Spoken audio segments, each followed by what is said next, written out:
Kung atong padayunon mga igsoon sa bersikulo 8, niingon ang Dios, "For my thoughts are not your thoughts, nor your ways are my ways, said the Lord.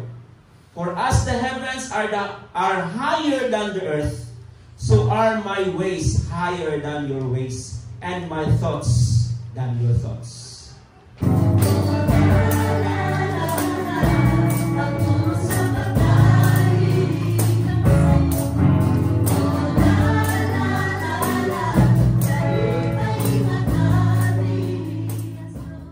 Ani mga igsuon ka-authoritative ang Dios. Mo na nga dapat dili ta mo-obey sa atong kaugalingon nga standard. God has a standard.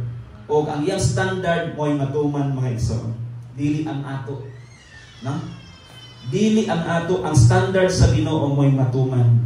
Hallelujah. Then ikaduha, under sa preparation mga igsuon, kaning gitawag nato heart, cultivating a heart of worship. Kanibang mga igsoon nga kung musimba kas Ginoo, simba gyud nga tinud-anay, simba gyud nga tulo-tulo gyud. Dapat sulito nato mga igsoon, duha ra man ta ka oras or tulo. Duhag tunga. Duhag tunga man ta ka oras mga igsoon nga nagkita. So sa duhag ka oras o tunga, dapat ako yun na siyang mabuhat sulod sa usa ka semana. Di na ito i-compare ang uban. Ang uban alas 10 na mauli naman sila. Di ba? Mabutan sa panguna-una, no? Usahay po. Na ate ka galing mo orasan. Mapantay tas oras. Dugay man. Di na ko balik. Sunuwa na isunod ani. Balidugayan mahong magwali. No? Malagingon ana bang ato ang pananaw munang murag tamarin tayo. Murag wala na usog. Di nang pokusog sa usog na lamang kay para at least kana bang di pod ba mabalaw ang atong mga matas makita ba nga maurag gyapon ang naunga. Hello, na mo diha? Na? Yun ana bang atong pagsimba is it cultivating a heart of worship? Kaning heart of worship mga igsoon, unsa may gigamit ani nimo hunahuna ba o kasing-kasing? Ha? Ato na taon ha? Kaya kung muna-muna ang imuhang gilantaw mga igsoon, mulantaw nakaan ang mga palibot kung kinsa na nag-lead. Mustambol na yung taay ka na siya nag-lead. May lang mo dala. Hello? Is it cultivating a heart of worship? Ay ganahan ko anak niya mo ay mudala kay bibo kais nga tanan. Ganahan yung ko anak niya. Is it cultivating a heart of worship? Kung mauna ka nun ay prinsipyo nato sa muna-una, wrong ka, dili na mo'y pamaagi sa Diyos. Ang pamaagi sa Ginoo, you have to worship God in spirit and in truth. Pag in spirit and in truth, mga igsoon mo na gani nga sa atong pag-worship sa Ginoo, gawas nga atong ibayo ang atong mga kamot. Let us close our eyes para wa tay makita. Hello? Mo na gibuwas kasagaran mo ng taas ang ilahang pag-angat spiritually. Pero kung nagsimba galit ang mga igsoon nga itong lawas na adiri sulod atong una-una nilupad, that is not a proper cultivation of the heart of worship. Dili na mao mga igsoon. Nasayop ta dala sa itong kaugalingon dinhing dapita, dapat wala karon dinhi. Kaya nga naman, dili mo respect ang Dios ni anang worship. Because never yun na muhimo tag aid of worship. Walay lain na itong gisimba ang hari sa tanang mga hari o espiritu siya. Muna ang magsimba kaniya, magsimba sa espiritu kamaturan. Hallelujah, itong pagpagan si Lord. Dapat mga igsoon, nakita nato kung kinsa may muli, kinsa may muwali diyang dapita, dapat nakakutang sa itong hunahuna nga ang mensahe sa Dios may atong gi-expect. Dili ng mga unsa pa na dihang gipang project diha mga igsoon. It is not all about that. Ang about diha is the impact wherein gitamnan kas Ginoo karong orasa. Gitamnan ka sa Dios sa mga pulong, ang purpose sa pagtanom sa pulong para nga mahanda ta, para nga malig-on ta sa pagbalik sa atong Ginoong Hesukristo nga may atong pamanhonon. Musugat ta, mo aser ta mga igsoon, mga hallelujah, mo atiman tas mga tao tungkol kay atiman po tas Ginoo. Amen. Ingon anak dapat. Hallelujah. Kung gipuksan ka sa pulong sa Ginoo, aron pagdasig nato, pagliko nato, aduna pabatay panahon nga mubulag sa pagpangalagad sa Ginoo. Kaya kung mubulag ka sa pagpangalagad sa Ginoo, nantaw nato ni mga igsoon. Ako bining gipili tungod kay ang Dios directed to me nga mao ni mensahe. Why? Because this is our blessed hope. Ningon ang pulong sa Dios, tan-awa sa inyong awit alawiton. Ingon dire nga, are you ready for the trumpet? Are you ready for the call? Soon the angels will assemble to usher in the Son of God. Will He come and find you faithful?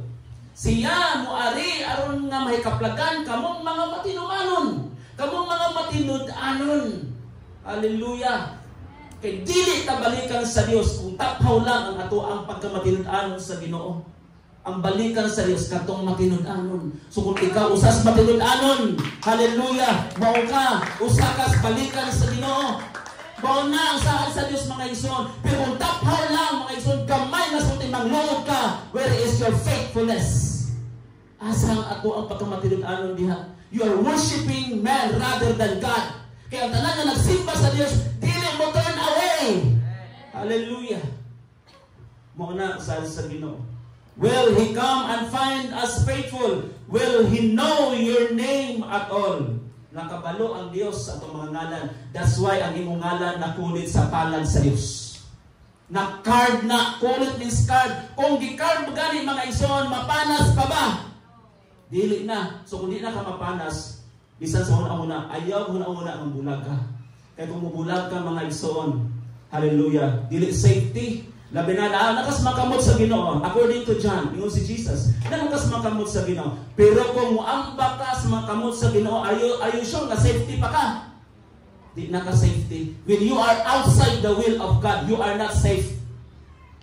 Dili ta safety. Munang dasiga ang mata ko sa usa. Dili lagi ta kadasig mga igsoon sa uban kung kita gani mismo dili sure ta sa atong relasyon sa Ginoo. Dili ta sure. Ug di usab ta nakadasig sa uban munang atong pagpangalagad sa Ginoo pakloy-pakloy. Nagkaanam og kajutay ang tao sa church. Nagkaanam og kajutay ang tao sa church. Why? Because according sa word of God, salaon ta. Unsay purpose sa pulong sa Ginoo nga gisulti ni salaon ang congregation, ang church of God para nga ikaw nga nakabalo. Ikaw ginunta mabilin, dapat ikaw tinuod nga binhi. Amen. Kita mo tinuod nga binhi ug mao ni mga igsoon nga ang role mga igsoon sa matag usa-usa musugat ta sa Dios. Sugaton nato si Jesus Christ nga dunay kalipay. Hallelujah. Munang imagine nato nga this is the last worship. Muna last worship na kauban nato ang Dios mga igsoon. Dapat nabutang sa una-una. Munang ang atong gibuhat mga igsoon, dili gyud mo kawang, malipayon ka sa imong gibuhat because you have do it dedicatedly for God alone. And that is one of cultivating the heart of worship. Mao ni mga igsoon. Dapat ibutang sa una-una, nagibuhat nato ni para sa kamayaan sa atong buhi nga Dios. Gibuhat nato ni tungod kay malipay si Lord bilang akong usa ka pamanhunon. My bridegroom. Kung mao ni ang purpose nga nung nag-prepare ko because I want Him. I would like to meet Him physically. Muna dapat mabutang sa itong una-una mga igsoon. Kaya ang Diyos is not irrespective of person. Dili tungod kay music team na ka, you are so favorite with God. Paborito na ka. It's because you are a praise and worship leader. Paborito, humot na ka sa Ginoo. Pero imagine once you will not cultivate the proper way of worship, an attitude of worship, the Lord will never respect to that. Dili o dili yun. Mo respetar mo, saludo si Lord nimo. Pag naagani mga bitterness atong mga kasing-kasing, that's why dahil times na try kayo tang muduol sa presensya sa Ginoo. Amen. Na-experience pa na nato? Ang atong kasing-kasing kanina ay unforgiveness, na kasing-kasing nato na bitterness, muduol ka sa Ginoo. Kung dili ka mo reconcile sa Dios, when you will not uphold to God, dry good ang worship. Bisag ikaw pa ng tahasan sa praise and worship karon. Dunay times na liputa ka palo dayon sa course, dugay ka itang makasulod. Nga naman, because we are not inclined with. our cultivation sa Ginoo. Mao ay dapat atong timan-an. Manong dugay man kaayo sa una, last Sunday nga dali na kaayo ta. Atong budget allocation ng 2 hours, pero wala nakabot og 2 hours. Pero naay times mga igsoon nga natuan ni hafta. Hello? Napiuban na lang ta. It's because there's something mga igsoon nga bitterness inside and out. So kinahanglan nato ni balik ta sa ato ang preparation kaning gitawag nato og embracing the significance of the spiritual cleansing and repentance. Kay mo gisulti Isaiah chapter 55 verse 6 to 7. Hallelujah. Next, maigsoon ay kaduha nga letter B, purify of the bride. Purify of the bride. Revelation chapter 19 verse 8. O sige, gisulti. Gipasulob siya sa bisting lino nga sulaw ang kaputi og limpyo. Take note, sulaw tungod sa kaputi og limpyo. White symbolizes purity. Muna kung kaslon ta, bisag na halin na, mag-white gihapon kay white is pure. Diba? Pero simbolo na lang po di ay. Hello? Kaya wala mo na namutan sa Biblia. Wala man nagsulti. Okay, pag sulo mo rito itong kay nabuak na. Hello? Dili. Unya, niyon siya na gipasulob siya sa bisting lino nga sulaw. Umuon niya itong isulob mga inson sa marriage supper of the Lamb. Muna na ay kongregasyon karon nga mag-worship sila, magputi yun sila tanan. Tanan puti. Inside and outside, puti. Pero ay nagpaputian na imong mata. Kay mura di na yun na mahimo. Di ba? Because mo ni ilang interpretation sa gipadayag sa marriage supper of the Lamb. Kinanglan puti, tanan. Walay magpula, walay mag-itom. Kay ang Diyos balaan. Amen? Kung ka na nag-itom diha, ang nagpula diha, magputi na tasunod. Di ba? Sa eskwelahan bitaw, kung during school days, magunsa man ta? Mga estudyante. Mag-uniform. Gano'n mag-uniform man kita? Para nga, mailhan nga estudyante ta. Am I right? Pero nga pag-abot sa church, nga atong sinuotan mo, natin lagi mao. Amen? Lagi na ng mga music team. Dili uniform, any form. Any color. Diba? Is it necessary? Because mo man ay usa sa indication that we are pure in the sight of God. Inside and outside. Kanaman mo matter mga iso na atong siniutan sa atong personality. Sa kalibutan, siksik kayo ka. Yung pag-abot sa simbahan, huwag kayo sapatos. Amen? Wala pa na sapatos dali. Naata na. So dapat naatay i-correct. Nga naman, because we are cultivating, na-cultivate ta. Saan ang cultivating ka sa Bisaya? Ato ang gipatubo, giatiman. No? Kung unsa gisultis Bible, may atong tumanon. Kay, usa ka preparation man ang cultivation. Diba?